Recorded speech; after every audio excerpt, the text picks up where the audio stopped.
So, to finish up the current series on how to play Celtic ukulele, I'm just going to show you a few fun tricks that make it that much more fun to play, or easier. So the first one is this little device here. It's called Capo. There are different ways of making them, but this is pretty common. And what it allows you to do is, if you've got a chord, say right here, that sounds okay, but is too low for you to sing the melody to, or you need to play with someone who's playing in a different key, you can put this capo on like that, so that you can effectively make a nut farther down, and then play the same thing.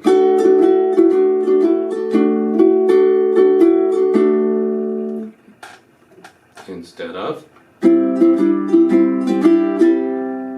little bit lower. So capo is very handy. If you have small enough fingers, you could make it work as high as the 4th fret, but I usually just go to the 2nd or 3rd fret.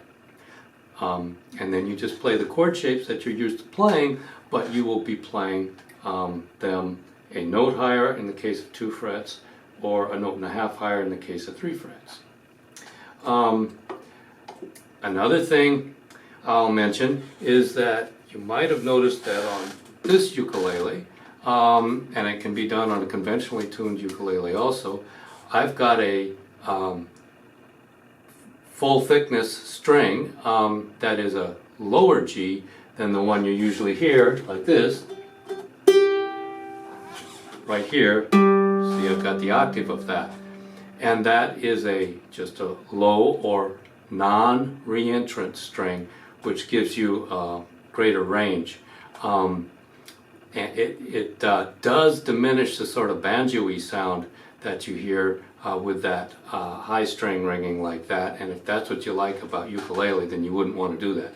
But this helps you play melodies, because it gives you a full octave across there, and gives you almost a bass string. Now you can use a guitar D string, not a G string, use a guitar D string that's made with nylon for a classical guitar, instead of trying to chase down a non-reentrant one on the internet. They're a little bit hard to find, and I'm pretty sure you can buy ukulele string sets with non-reentrant G, but you'll have to look carefully. Okay, so what I find most interesting about this tuning, since I play in both, is the fact that you can play on the open string, 4th fret, 2nd fret, 4th fret, and always have a very sweet sort of sound on every string, and just make up melodies, or just sort of noodle is what I call it.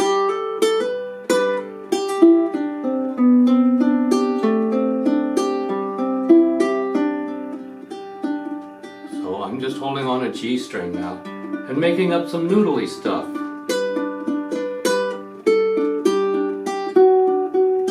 Seeing how it sounds.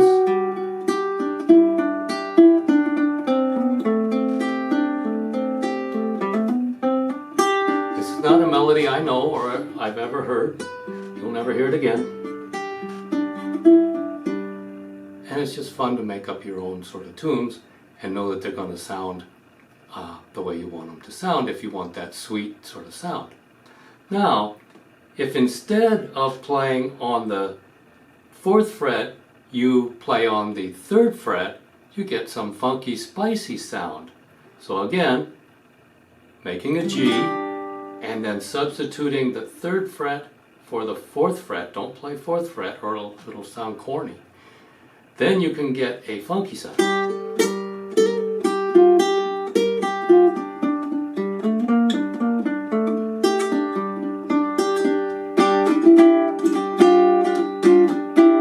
Chords too.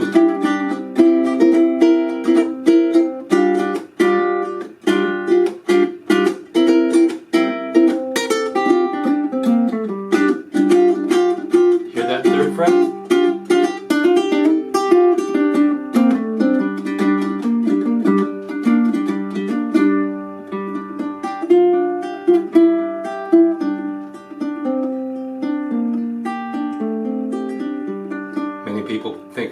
classical sound.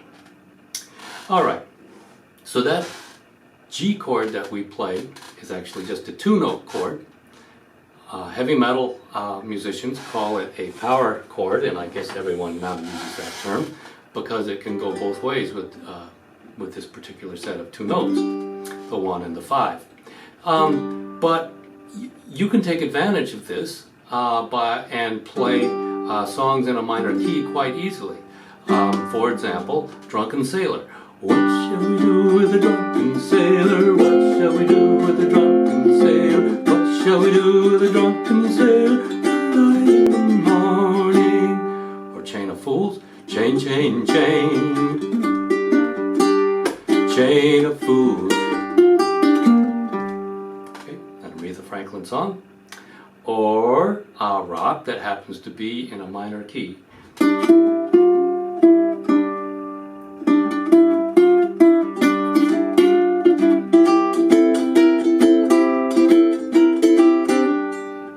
Let's say you're playing remember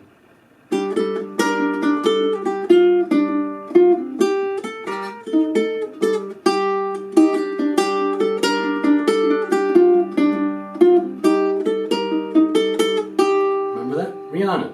Okay, that's the riff to Rihanna.